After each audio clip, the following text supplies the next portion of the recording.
लेकिन सर, इतना सब कुछ होने के बाद एक चीज की चर्चा से, आप जो कहना चाहेंगे उस पर बाद में आएंगे, एक चर्चा से सर नहीं मुक्त हो सकते कि आज यदि धरनाजीवी ने नहीं गए होते, धरनाजीवी यदि उस पहलवानी में कुछ और लड़के, आज मैं ऐसे जहां मैं दूध लेने जाता हूं, मतलब जो शॉप है वो तो बेचारा जो है वो बिल्कुल पहलवान है, वो अपने मन से चर्चा करना शुरू कर दिया पुनिया के बारे में और गाली देना शुरू कर दिया।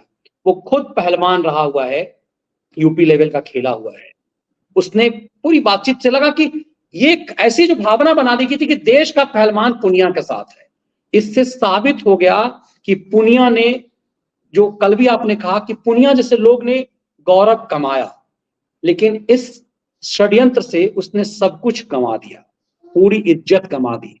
इससे हमें मैराडोना याद आता है कि कहां से कहां पहुंचा। और इससे क्रिकेट में आप अपना सचिन तेंदुलकर से उसकी तुलना कर सकते हैं कि बहुत लोग पचा नहीं पाते उपलब्धि, पुनिया जैसे लोग पचा नहीं पाए। और पुनिया का जो वो गुरु था जो जमीन कब्जाने में फंसा, तो मुझे लगता है कि जितने खिलाड़ी आज आए हैं, मुझे पूरा भरोसा है उनको भारत के प्रधानमंत्री सम्मानित करेंगे। देश में क्रिकेटर से 10% से ही गौरव होगा, लेकिन उन सब से आग्रह होगा कि वो बजरंग पुनिया ना बने, और उसका जो बॉस है, नाम भूल रहा हूं उसका, वो ना बने। अपनी सफलता को पचाएं और बेहतर कर पाए।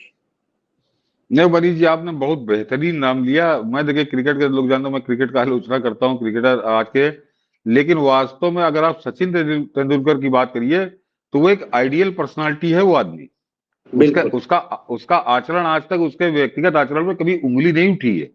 और वो एक बार मैं पहले जिक्र कर चुका हूँ, वो आदमी कितना सिद्धांतिक है ये भी जरा समझ लीजिए। मैं एक बार पहले जिक्र कर चुका हूँ, यही बीसीसीआई का कोई फंक्शन था, कांग्रेस के शासनकाल था, तो यहाँ हिंदुस्तान में से उस पर से प्रतिबंध हट गया था अजहरुद्दीन से। तो अजहरुद्दीन को भी पूर्व क्रिकेटर कप्तान होने के नाते उसमें बुला लिया गया था उस मंच, उस समारोह में।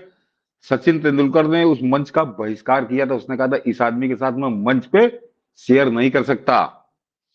ये कांग्रेस शासनकाल के दौरान था, इसका उसने प्रचार नहीं किया था। और ना आज तक सचिन तेंदुलकर ने नहीं बोला, लेकिन सचिन तेंदुलकर ने मना कर दिया कि मैं इस कार्यक्रम में नहीं आ पाऊंगा। वो बाद में आया कि वो अजहरुद्दीन की उपस्थिति से वहां पे उसके साथ वो मंच पे खड़ा होना नहीं चाहते थे। तो ऐसा ये आइडियल होना चाहिए एक खिलाड़ी का जीवन। जबकि सचिन तेंदुलकर ने आज तक अजहरुद्दीन के खिलाफ भी एक शब्द नहीं बोला है, कभी नहीं बोला। लेकिन अपने आचरण से उस आदमी ने अपने आप को दूर कर लिया कि तुम जाओ अपने चूल्हे में जाओ, तुम्हारे साथ हमें अपनी शक्ल नहीं दिखानी। ये होना चाहिए इनकी तरह, ये कांग्रेस के एक और सर, जब आप चर्चा कर रहे हैं सचिन का, जोड़ दूं मैं कि सचिन से मुझे याद है कि वीरेंद्र सहवाग से पूछा गया था कि सचिन तेंदुलकर कमेंट्री करने कब आएंगे, जब वो रिटायर हुए थे। तो वीरेंद्र सहवाग ने कहा था कि मैं जितना जानता हूं दादा को, वो कभी नहीं आएंगे, कमेंट्री बॉक्स तरस जाएगा, सचिन कभी नहीं आएंगे। मुझे याद है ये सचिन के रिटायरमेंट के समय ही वीरेंद्र सहवाग ने कहा था। जबकि ये चीजें बताती है। और दूसरी चीज है कि हर खिलाड़ी, ज्यादातर खिलाड़ी किसी भी चीज का प्रचार, अमिताभ बच्चन जैसे लोग पैसा के लिए किसी भी चीज का प्रचार कर लिया, गुटखा, पान मसाला, शराब, दारू, हर चीज का। सचिन ने किसी भी ऐसी चीज का प्रचार नहीं किया जिससे देश की युवा पीढ़ी खराब हो। तो इसीलिए इस बात को समझना चाहिए कि वही उन्हीं के पैरेलल में शेनवार्न थे, या फिर उसी दौर के मैराडोना जो थे, उनमें और इन सब में कितना फर्क था। नहीं, एक मनीष जी, एक आदमी और उसको तो विजय, वहां उसको धन्यवाद तो बहुत देना बहुत जरूरी है। एक बार हम लोग जिक्र शायद पहले कर भी चुके हैं कि हमारी जो बैडमिंटन टीम है उसने तो कमाल किया है मनीष जी। उसके कोच वो, और ये सारा ये पूरा जो बैडमिंटन का आप तामझाम पूरे भारत का देख रहे हैं, भारत के प्रदर्शन का, उसका जिम्मेदार, उसका श्रेय केवल और केवल एक आदमी को है। उसका नाम है पुलेला गोपीचंद, जो कोच भी है और जिनकी एकेडमी से ही ये सारे प्लेयर निकले हैं जितने हैं। यानी एक आदमी ने, और उसने चीन को चुनौती दे दी। मनीष जी, जो दर्शक जिनका खेल में रुचि होगी उनको बता दूं, तो उनको याद होगा, जिनकी नहीं रही होगी उनको बता दूं कि 80 के दशक में, 70 और 80 के दशक में बैडमिंटन पर एक देश की सिक्का चलता था, एक छत्र राज्य होता था, उसका नाम था इंडोनेशिया। और उसको चुनौती मिलती थी डेनमार्क से या स्वीडन से। कभी कभी डेनमार्क और इंडोनेशिया की राइवलरी चलती थी। बीच बीच में कभी कभी कोई डग्गा मारी कर ले, कोई जीत जाए। जैसे हमारे प्रकाश पादुकोण एक बार ऑल इंग्लैंड जीत गए थे, लेकिन वो वर्चस्व नहीं हो पाया था क्योंकि इंडोनेशिया और डेनमार्क दोनों छाए रहते थे। और उन दोनों को निपटा दिया था चीन ने। जब चीन एकदम से उभरा है 90 के दशक में, और 2000 आते आते और इंडोनेशिया और डेनमार्क पानी मांग गया, चीन पूरी तरह से छा गया। चीन करीब करीब 10-15 साल तक चीन ने एक छत्र राज किया, और चीन के एक छत्र राज को चुनौती नहीं दी, बिल्कुल ध्वस्त कर दिया। वो किया हिंदुस्तान ने, भारत ने, साइना नेहवाल से शुरुआत हुई, और अब तो पूरे आप देख रहे हो पूरी पूरी टीम किस तरह से आज वो डबल्स का जो फाइनल जीते हैं, अद्भुत जीते हैं वो चिराग शेट्टी और सात्विक साई रेड्डी। तो वो भी उसी पुलेला गोपीचंद की एकेडमी से निकले, उसी के तरह से शिष्य आप कह लीजिए। और मैंने पुलेला गोपीचंद की जिक्र इसलिए क्या कि जो मनीष जी कह रहे थे उस बात पे आ जाऊं कि जिस समय पुलेला गोपीचंद ने खुद ऑल इंग्लैंड चैंपियनशिप जीती थी, तो उनके पास कोका कोला वाले गए थे, क्या हमारा एडवर्टीजमेंट कर दो, अच्छा बड़ी रकम ऑफर की थी। और पुलेला गोपीचंद ने यही उनसे कहा था कि मैं यूथों का आइकॉन हूँ, यूथों के लिए मैं युवाओं के लिए मैं आदर्श हूँ इस देश के, और मैं ऐसी किसी चीज का प्रचार नहीं कर सकता जो शरीर के लिए हानिकारक है, और ये कोल्ड ड्रिंक जो है ये शरीर के लिए हानिकारक है, मैं इसका प्रचार नहीं करूंगा। तो वो उस आदमी ने तब मना किया था। उसके बाद अपनी एकेडमी बनाने के लिए उनको अपना घर गिरवी रखना पड़ा। वो जो आज गोपीचंद की एकेडमी है, वो उन्होंने अपना घर गिरवी रख के बैंक से कर्जा लेके बनाई है।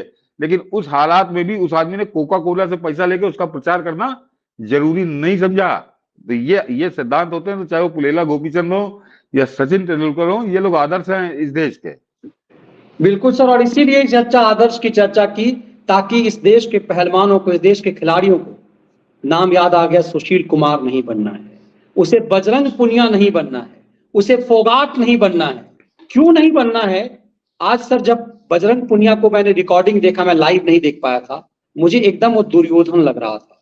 दुर्योधन जिस तरह से अपने टूटे हुए जांग को लेकर के जिस तरह से था, उसी ढंग का मुझे दुर्योधन लग रहा था। और ये साफ लगा कि कैसे एक व्यक्ति जिसको इस देश ने इतना गौरव दिया, और उसने देश को भी गौरव का अवसर दिया, लेकिन जब पॉलिटिक्स का कीड़ा उसे काट लिया, साली जीजा को, तो समझिए कि कैसे वो इस्तेमाल हुआ, और उसके बाद अपनी साख खत्म कर दी, सब कुछ चौपट कर दिया। और अल्टीमेटली भारत को उसकी जगह पे दूसरा कोई जाता, जो पदक मिलता, वो नहीं मिला। लेकिन इससे वो सब नग्न हो गए, ये अच्छी बात हुई जी। मनीष जी, मेरी उम्र 57-58 साल है, और मेरी खेलों में बड़ी विशेष रुचि रही है, तो मैं निगाह हमेशा रखता हूँ।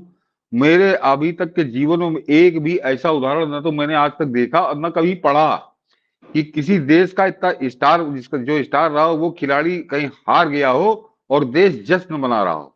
तो ये स्थिति जो है, ये बजरंग पुनिया को ये समझना चाहिए कि उसने इन 5-6 महीनों के अंदर क्या खो दिया जो दोबारा नहीं मिलने वाला। रुपया पैसा सब कुछ आ सकता है, लेकिन वो जो खोई है पूंजी, सम्मान की, इज्जत की, वो नहीं मिलेगी। मनीष जी, बड़ा विरोधाभासी हुआ है कि देश का पहलवान हार रहा और हिंदुस्तान में जश्न हो रहा है। तो इसका मतलब समझिए इनकी साख जो है वो गर्त में चली गई थी, गड्ढे में, वो बाहर ऊपर नहीं आ सकती। और जो आपने शुरू में कहा था कि ये जो 4-5-6 पहलवान थे, इन्होंने जो नंगई की, उसकी वजह से भारत का 3-4 पदकों का नुकसान हुआ है। क्योंकि ये जाते तो इनका यही हश्र होता जो पुनिया का हुआ है।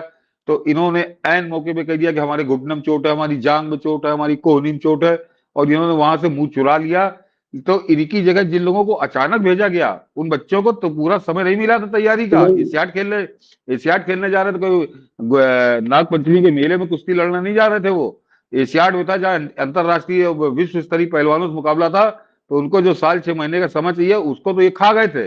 और ऐन मौके जब इनकी कलई खुलने का समय, तो कहने हमको चोट लगी हुई है। तो वो जो लोग गए उसमें भी उन्होंने बढ़िया प्रदर्शन किया, लेकिन हाँ फिर भी 3-4 पदकों का नुकसान हुआ। ये सब बिल्कुल एक शुभ संकेत, कम से कम 111 तक तो पहुंचता ही, लेकिन इन लोगों ने जो प्रपंच किया। लेकिन अच्छा सर ये हुआ, कहते हैं ना कई चीजों में जब सकारात्मक हम ढूंढते हैं, अच्छा ये हुआ कि सब नग्न हो गए। देश ने इन नंगों को, इन राजनीतिक कीड़ा काटे हुए पापियों को समझ लिया, इनके पाप को जान लिया कि चीनी फंडिंग पर कैसे ये धरना जीवी बने हुए थे, आंदोलन जीवी चाचाओं के साथ ये धरना जीवी भतीजे, इनने किस तरह से चीनी एजेंट। और ये सब देखिए, मुझे पूरा विश्वास है